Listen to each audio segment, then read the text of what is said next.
কাবা শরীফ একসময় ধ্বংস করে দেওয়া হবে। প্রশ্ন রাখতে পারেন ফরিদে হুজুর, কাবা শরীফ আবার ধ্বংস করবে কে? সহিহ বুখারীতে কিতাবুল ফিতানে আসছে, নবীজি বলেছেন, আমার উম্মত, আমার উম্মত শোনো, আমি দেখতেছি আবিসিনিয়ার থেকে একজন কালো ব্যক্তি, মাথায় টাকলা কালো একজন ব্যক্তি, তার পা লম্বা লম্বা হবে।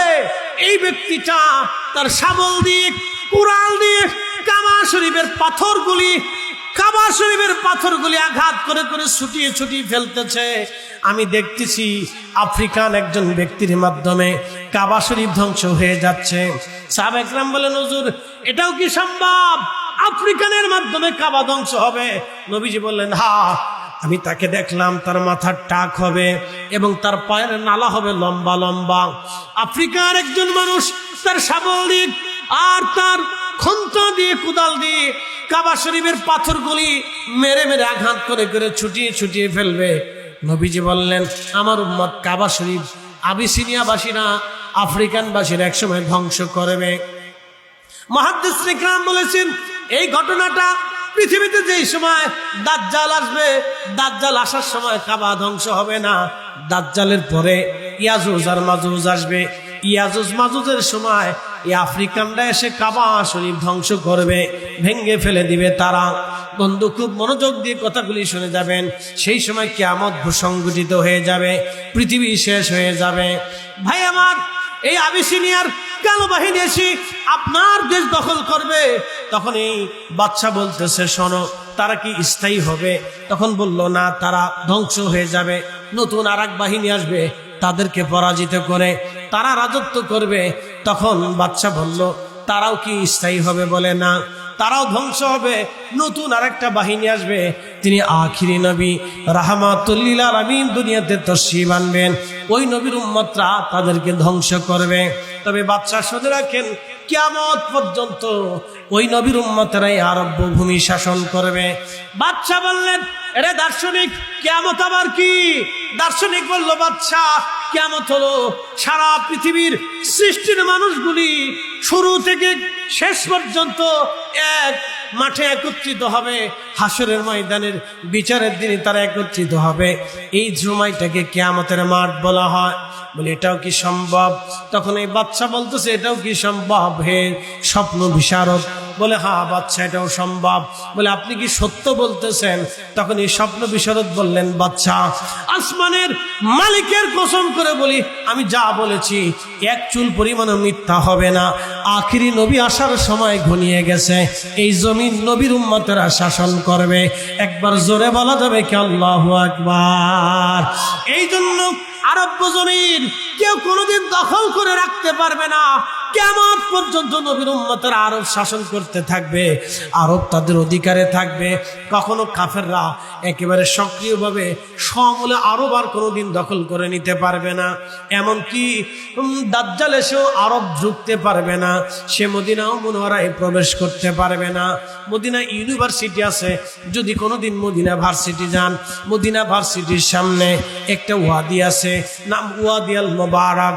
এটার নাম ওয়াদি আল মুবারাক। এটাকে আর একটা নাম আছে ওয়াদি আল আকিক। এই ওয়াদির পাথর দিয়ে আকিক পাথর বানানো হয়। মাকালের ফল খাওয়া যায় না, বাহিরে দেখতে সুন্দর দেখা যায়, ভিতরে অন্ধকার, কালো, নোংরা, পচা, গান্দা। অতএব আপনার বাহিরের সৌন্দর্য পাগড়ি থাকুক আর জুব্বা থাকুক, সুন্দর পোশাক থাকুক, সুন্দর চেহারা থাকুক, সুন্দর স্বাস্থ্য থাকুক, লেখাপড়া অনেক থাকুক, কিচ্ছু যায় আসবে না যদি অন্তরের ভিতরে ইশকে রাসূল না থাকে। ওই মুসলমানের 4 পয়সা মূল্য নাই। কথা কর, 4 পয়সা মূল্য নাই। আল্লাহর নবী হযরত আদম ডাক দিছে, শীষ শোনো, এই নবীর পরিচয় আমি তোমাকে দিচ্ছি। আমি শীষ যখন জান্নাতের মধ্যে, আমি নবী আদম যখন জান্নাতের মধ্যে ছিলাম, জান্নাতের পাতায় পাতায়, হুরেদের কপালে কপালে, গিলমানদের চোখের নয়নে নয়নে, আর জান্নাতের প্রাসাদে প্রাসাদে, এবং কি আরশে মুআল্লার গম্বুজে সুন্দর করে লেখা দেখেছিলাম, লা ইলাহা ইল্লাল্লাহু মুহাম্মাদুর রাসূলুল্লাহ। সাল্লাল্লাহু আলাইহি সাল্লাম। এই কালেমা নিয়ে আমাদের বাংলাদেশে বিরাট বড় ঝগড়া। এক শ্রেণী আছে বুকে হাত বেঁধে নামাজ পড়ে, এরা বলে এই কালেমার ভিতরে শিরিক আছে। বলে শিরিক কি? লা ইলাহা ইল্লাল্লাহর পরে মুহাম্মাদুর রাসূলুল্লাহ হবে না, এটা শিরিক। একবার জোরে বলা যাবে কি নাউজুবিল্লাহ? আমি মসজিদে নববীতে, মনোযোগ দিবেন, মসজিদে নববীর ভিতরে আমি লেখা দেখলাম আল্লাহু লেখা, আল্লাহ জাল্লা শানুহু আল্লাহু লেখা আছে, আজ্জা ওয়া জাল্লা লেখা আছে, আল্লাহ নামের পরে লেখা আছে মুহাম্মাদুর রাসূলুল্লাহ সাল্লাল্লাহু আলাইহি ওয়াসাল্লাম। তারপরে লেখা আছে আবু বকর রাদিয়াল্লাহু আনহু, ওমর রাদিয়াল্লাহু আনহু, উসমান রাদিয়াল্লাহু আনহু, আলী রাদিয়াল্লাহু আনহু, ফাতেমা রাদিয়াল্লাহু আনহা, ইমাম হাসান রাদিয়াল্লাহু আন, ইমাম হুসেন রাদিয়াল্লাহু আন। এরপরে আশরায়ে মুবাশশারার নাম, এরপরে আপনার সাহাবাঈদের নাম, এরপরে চার ইমামের নাম। ইমাম নুমান বিন সাবিত রাদিয়াল্লাহু আনহু, ইমাম আবু ইদ্রিস আশ-শাফিঈ রাদিয়াল্লাহু আনহু, ইমাম মালিক ইবনে আনাস রাদিয়াল্লাহু আনহু, ইমাম আহমদ ইবনে হাম্বল রাদিয়াল্লাহু আনহু। মসজিদে নববীর ভিতরে আমার আল্লাহর নামের পরে নবীর নাম লেখা, এইখানে শিরিক হলো না? শিরিক হয়ে গেল বাংলাদেশে। কাবা শরীফের চারপাশে যত স্ট্রাকচার দেখবেন, স্ট্রাকচারের জায়গায় জায়গায় লেখা আল্লাহু, আবার পাশে লেখা আছে মুহাম্মাদুর রাসূলুল্লাহ সাল্লাল্লাহু আলাইহি সাল্লাম। এইখানে শিরিক হলো না? শিরিক হয়ে গেল বাংলাদেশে। বন্ধু, আবার আপনি যদি চলে যান যেখানে সৌদি আরবের গর্দান কাটা হয়, সেটা হলো জেদ্দা। হযরতে আম্মা জান হাওয়া আলাইহিস সালামের মাজার জেদ্দাতে, একেবারে সাগরের পাড়ে হযরত আম্মা জান হাওয়া আলাইহিস সালামের মাজার। যদি চলে যান, বিরাট বড় লম্বা মাজার। হযরতে আদম সফিউল্লাহ ছিলেন ৬০ হাত, আমাদের আম্মা জান ছিলেন মিনিমাম ৫৯ হাত। বিরাট বড় লম্বা খাবার। আম্মা জানের মাজারে যাওয়ার আগে একটা মসজিদ পাবেন, এই মসজিদটাকে বলা হয় অর্থাৎ প্রধান বিচারপতি। আমাদের যেমন সুপ্রিম কোর্ট, ওইখানে প্রধান বিচারের কার্যালয়। এই মসজিদের ইমাম যিনি, তিনি ফায়সালা লেখেন। মসজিদের খতিব সাহেব যিনি, তিনি ফায়সালা দেন। এই মসজিদের সামনে দণ্ডাদেশ দেওয়া হয়, চোর যার তার হাত কেটে দেওয়া হয়, এবং যে মানুষ খুন করে তার গর্দান কেটে ফেলে দেওয়া হয়। এই মসজিদের ভিতরে পবিত্র মেহরাবের মধ্যে লেখা আছে লা ইলাহা ইল্লাল্লাহু মুহাম্মাদুর রাসূলুল্লাহ সাল্লাল্লাহু আলাইহি সাল্লাম। এইখানে লেখা দেখলাম কালেমা। চলে আমি কয়েকদিন আগে মালয়েশিয়া মাহফিলে কেপং থেকে মাহফিল করে চলে গেলাম। হুজুর গাউসে পাক মহিউদ্দিন আব্দুল কাদের জিলানী রাহমাতুল্লাহ আলাইহির সন্তান, তিনার কলিজার টুকরা ছেলে, তার নাম হযরতে শেখ ইসমাইল বুগদাদি আল হাসানি হুসাইনি রাদিয়াল্লাহু আনহু। ওনার নামের আগে লেখা সুলতানুল আরিফিন। ওনার মাজারটা মালাক্কা সাগর প্রণালীর মাঝখানে একটা ছোট্ট দ্বীপের নাম পোলাও বুসারে। এই দ্বীপের ভিতরে নির্জনে আহলে বাইতে রাসূল, আওলাদে রাসূল, নবী বংশের উজ্জ্বল সন্তান হুজুর গাউসে পাকের বেটা সুলতানুল আরিফিন ইসমাইল বগদাদি আল হাসানি হুসাইনি রাহিমাহুল্লাহ ঘুমিয়েছেন এই মাজারে। সেই মসজিদে চলে গেলাম। মসজিদটা প্রাচীন আমলে তৈরি করা। হুজুর আল্লাহর ওলি যে সময় এসেছিলেন, ওই দ্বীপের ভিতরে তিনি মসজিদ নির্মাণ করেছিলেন। সেই স্ট্রাকচারটা এখনো আছে। সেই মসজিদের সুন্দর করে মেহরাবের উপরে লেখা লা ইলাহা ইল্লাল্লাহু মুহাম্মাদুর রাসূলুল্লাহ সাল্লাল্লাহু আলাইহি ওয়াসাল্লাম। বন্ধু, জিয়ারত করে আসলাম হযরতে বদর শাহ আউলিয়া রাহমাতুল্লাহ আলাইহি, ওনার মাজার চট্টগ্রামে। বন্ধু খুব মনোযোগ দিবেন, চট্টগ্রামে ওনার সাগরের পারে ওনার মাজার, কর্ণফুলী নদীর পারে ওনার মাজার, শহরের ভিতরে। মাজারে গেলাম। ভাইজান উনি কত বছর আগে এসেছিলেন জানেননি? উনি আজকে থেকে 100-200 বছর আগে আসেন নাই। উনি 1200 বছর আগে 200 হিজরিতে তিনি বাংলাদেশে এসেছিলেন। ওনার মাজার মসজিদের মধ্যে লেখা আছে লা ইলাহা ইল্লাল্লাহু মুহাম্মাদুর রাসূলুল্লাহ সাল্লাল্লাহু আলাইহি ওয়াসাল্লাম। পৃথিবীর যে জায়গায় স্থানে আপনি যাবেন, আমি চলে গেলাম মালয়েশিয়ার সেন্ট্রাল পুত্রজায়ের সেন্ট্রাল মসজিদ, তাদের পার্লামেন্টের সামনে যে মসজিদখানা চমৎকার করে সুন্দর করে মসজিদ নির্মাণ করেছে। লেকের উপরে হাজার হাজার শত শত কোটি টাকা করে মসজিদ বানানো হয়েছে। এই মসজিদের ভিতরে মেহরাবের উপরে লেখা আছে লা ইলাহা ইল্লাল্লাহু মুহাম্মাদুর রাসূলুল্লাহ সাল্লাল্লাহু আলাইহি ওয়াসাল্লাম। এইখানে শেষ না, আজকে আপনাদেরকে তারিখ ইবনে আসাকির থেকে একখানা ঘটনা আপনাদেরকে শোনাই। বন্ধু আমার, ইয়ামান দেশের একজন বাদশা, বাচ্চাদেরকে বলা হয়তো তুব্বা বাচ্চা। তুব্বা বাচ্চাদের যিনি শেষ বাচ্চা, তিনি একদিন রাত্রিবেলা ঘুমিয়ে আছেন, স্বপ্নের ঘরে স্বপ্ন দেখতেছেন অন্ধকার ভূমি থেকে একটা আলো আসলো। অন্ধকার ভূমি থেকে একটা আলো এসে, এই আলোটা উনার অঞ্চলে এসে বিভিন্ন একেবারে ফসল সহ, মানব জাতি সহ, পশু পাখি সহ এই আলোটা এসে আগুন দিয়ে সব এলাকা জ্বালিয়ে পুড়িয়ে ছারখার করে দিল। এই স্বপ্ন দেখার পরে বাচ্চা খুব চিন্তায় পড়ে গেলেন। কারণ কি, জীবনে তেমন স্বপ্ন কোনোদিন দেখি নাই। অবশ্যই স্বপ্নের কোনো রহস্য আছে, আপনাদেরকে বলে দিয়ে যাই। সহিহ বুখারীতে আছে কিতাবুর রুইয়া, সহিহ মুসলিমে আছে কিতাবুর রুইয়া, সুনানুদ দারিমিতে আছে কিতাবুর রুইয়া, মুস্তাদরাক হাকিম আছে কিতাবুর রুইয়া। কিতাবুর রুইয়া মানে স্বপ্ন নিয়ে আলোচনা।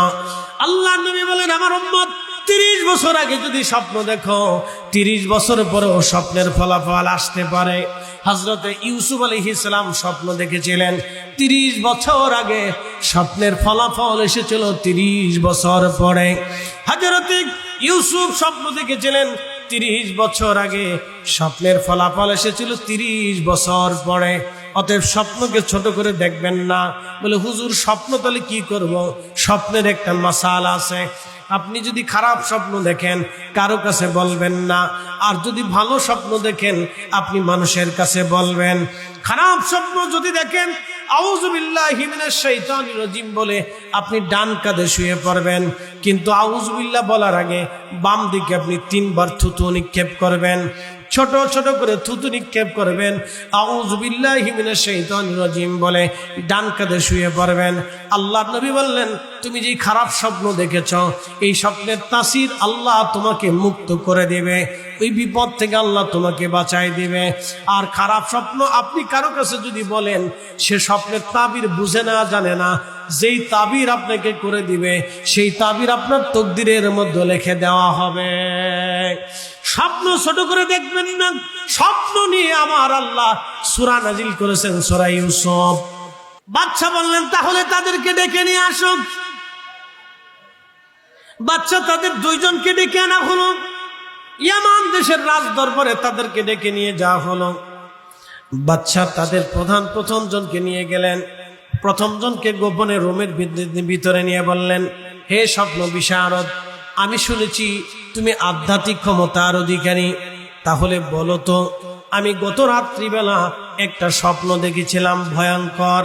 ওই স্বপ্নের বৃত্তান্ত তুমি যদি আমাকে বলে দিতে পারো, তাহলে স্বপ্নের তাবিরও তুমি আমাকে বলে দিতে পারবা। তখন ওই স্বপ্ন বিশারদ বললেন, বাদশা, হ্যাঁ, গত রাত্রে কি স্বপ্ন দেখেছেন এটা আমি বলে দিতে পারবো। বলে কেমনে বলো তো। তখন ওই স্বপ্ন বিশারদ বলতেছেন, বাদশা, গত রাত্রিবেলা আপনি স্বপ্ন দেখেছেন অন্ধকার ভূমি থেকে একটা আলো এসেছে। এই আলোটা এসে আপনার নিম্ন ভূমিতে, আপনার অঞ্চলে এসে পশু পাখি, মানব দাবন এবং গাছ তরুলতা পাতা ফসলাদি জ্বালায় পোড়ায় শেষ করে দিয়েছে। আপনি গত রাতে স্বপ্ন দেখেছেন।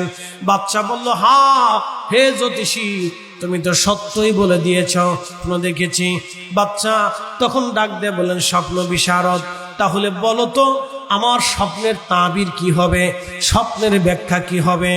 তখন ওই স্বপ্ন বিশারদ বলতেছিলেন, বাদশা, আপনার স্বপ্নের ব্যাখ্যা হলো ওই যে আপনার ইথিওপিয়া থেকে, হাবশি থেকে, আবিসিনিয়া থেকে একদল কালো বাহিনী আপনার অঞ্চলে আসবে। এই কালো বাহিনী আপনার দেশ আক্রমণ করবে এবং আপনার দেশে আগুন ধরিয়ে দেবে, মানুষদেরকে হত্যা করবে, আপনার রাজত্ব ধ্বংস হয়ে যাবে। বাদশা চিন্তায় পড়ে গেলেন, হ্যাঁ তুমি স্বপ্ন তো বলে দিলে সত্য, তাবিরও বললা সত্য, তাহলে বলো এই সময়টাকে আমার সময় হবে। বলতেছে, না, আপনার ভাগ্য ভালো, আপনার বহু বছর পরে এই ঘটনা ঘটবে। তখন বাদশা বললেন, এই ঘটনার পরে যারা ক্ষমতা নিবে তারা কি এই জমিনে স্থায়ী হবে না অস্থায়ী হবে? তখন এই স্বপ্ন বিশারদ বলল, না, তারাও স্থায়ী হবে না। কিছুদিন পরে তাদের উপরে আবার বিপদ চেপে আসবে, অন্য আরেকটা বাহিনী তাদের দখল করবে, তাদেরকে হত্যা করবে। তখন বাদশা বলে, নতুন যে বাহিনী এই দেশ দখল করবে, বলো তো তারা কি স্থায়ী হবে না অস্থায়ী হবে? তখন এই স্বপ্ন বিশারদ বলল, বাদশা, না, এরপরে যে বাহিনী আসবে সেই বাহিনীটাও অস্থায়ী হবে, এই বাহিনীকে ধ্বংস করে দিবে। একজন নবী দুনিয়াতে আসবে, একবার জোরে বলা যাবে কি আল্লাহু আকবার? একজন নবী দুনিয়াতে আসবে, তিনি আখিরি নবী। বলে, নবী আবার কে? বলে, আল্লাহ প্রেরিত নবী, তিনি শেষ নবী। ওই নবীর পরে আর কোন নবী দুনিয়াতে আসবে না। ওই জ্যোতিষী, ওই দার্শনিক ডাক দিয়ে বলতেছে, বাদশা, একজন নবী দুনিয়াতে আসবে, তার উম্মত কর্তৃক তারা পরাজিত হবে। তখন বাদশা বললেন, তাহলে বলো তো এই জমিন স্থায়ীভাবে কারা শাসন করবে? তখন ওই দার্শনিক ডাক দিয়ে বলল, বাদশা, ওই যে আখিরি নবী আসবে, এই আখিরি নবীর উম্মতেরা কিয়ামত পর্যন্ত আরব্য ভূমি তারা শাসন করবে। তাদের শাসন থেকে কিয়ামত পর্যন্ত এই আরবের জমিন কেউ নিতে পারবে না। একবার জোরে বলা যাবে কি মারহাবা? বলতেছে দার্শনিক, তোমার ব্যাখ্যা কি সত্য? তোমার ভবিষ্যৎবাণী কি সত্য? দার্শনিক বলল, হ্যাঁ, পৃথিবীর মালিকের কসম করে বলি, সৃষ্টির মালিকের কসম করে বলি, আমি যা বলেছি এটা সত্য। আখিরি নবী খুব তাড়াতাড়ি আসবে। তখন এই স্বপ্ন বিশারদকে তার উপটোকন দিয়ে পাঠিয়ে দেওয়া হলো। আরেকজন স্বপ্ন বিশারদকে ডাকা হলো। বাদশা বললেন, দেখো, গত রাত্রিবেলা আমি যে স্বপ্ন দেখেছি, এই স্বপ্নটা কি তুমি বলতে যদি পারো, ব্যাখ্যাও তুমি বলে দিতে পারো। তখন তুব্বা বাদশাকে এই দার্শনিক বলতেছে, বাদশা, গত রাত আপনি স্বপ্ন দেখেছিলেন, এই অন্ধকার ভূমি থেকে একটা আলো এসে, আগুন এসে নিম্ন ভূমিতে সে জানিয়ে পড়ে সারখার করে দিয়ে যাচ্ছে, আপনার জমিন তারা অধিকার করেছে। বলে, স্বপ্নের বিশেষ ব্যাখ্যাটা কি? তখন এই দার্শনিক বলতেছে, ও বাদশা, স্বপ্নের ব্যাখ্যা হলো আপনার রাজত্ব ধ্বংস হয়ে যাবে, আফ্রিকা থেকে একটা কালো বাহিনী আসবে, তারা এই জমিন ধ্বংস করে দিবে, এই জমিন ধ্বংস করে দিবে। তবে শুনে রাখেন একটা কথা, 1500 বছর আগে রহমতের নবী, এই সময় 1500 বছর আগে, কত বছর? 1500 বছর আগে প্রিয় নবীজি আজকে রাত রজনীতে সুবহে সাদিকের সময় আল্লাহ তার রসুলকে এই ধরাধামে আমাদের জন্য আল্লাহ পাঠিয়েছিলেন।